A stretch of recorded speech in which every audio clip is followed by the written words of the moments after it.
Sobrang mahal ka ng babae kapag sobrang selosa at laging tamang hinala.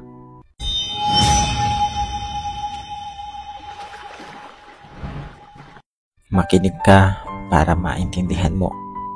Normal na itong pagiging sobrang selosa at tamang hinala sa isang babae. Kaya magtaka ka na kung hindi ganito yung girlfriend mo. Totoong mahal ka ng babae kapag lagi siyang nagsiselos.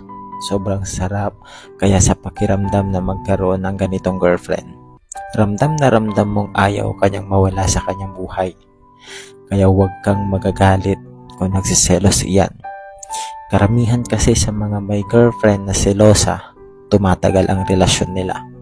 Except kung kabilang ka sa mga lalaking hindi marunong mag-appreciate ng nararamdaman ng babae. Pero baka tanungin mo, paano naman boss kapag sobra na siya? Abnormal talaga ang mga babae, boss. Napakatupakin din nila. Yung tipong wala ka namang ginagawa pero nagagalit siya. Tapos kapag tatanungin mo naman kung bakit nagagalit siya, susungitan ka bigla. Hahayaan mo naman at di susuyuin pag-iisipan ka ng masama. Ang malala pa, kahit sino pinagseselosa niya. Huwag kang magtaka dahil ganyan talaga ang mga babae, boss.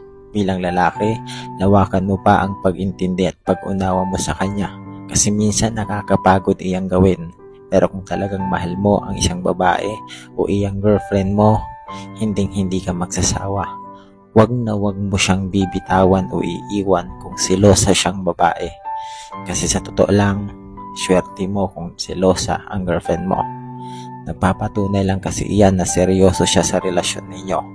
Ngayon kung inaaway ka at nagsiselos siya, yakapin mo lang at iparamdam kung gaano mo siya kamahal. Kasi gusto lang iyan ng lambing mo. Assurance lang naman ang kailangan niya. Kung talagang mahal mo siya, isa lang ang masasabi ko sa iyo, boss. Iwasan mong saktan ng damdamin ng babae kasi sa totoo lang, madalas sinasabi nilang okay sila, ayos lang sila, pero sa puso't isip nila, umiiyak na iyan kasi napapagod na sila. Nasasaktan na sila sa mga bagay na hindi mo maunawaan. Huwag mo sanang isipin nag-iinarte tuwing nagsiselos siya kasi once na ang selosang babae ay napagod at sumuko, iyang selosang nangungulit sa'yo, iyang selosang nalalambing sa'yo, bigla na lang iyan magbabago hanggang sa mawalan na ng paki sa'yo dahil sa pambabaliwala mo. Tandaan mo yan. God bless. Bigla na lang iyan magbabago hanggang sa mawalan na ng paki sa'yo dahil sa pambabaliwala mo.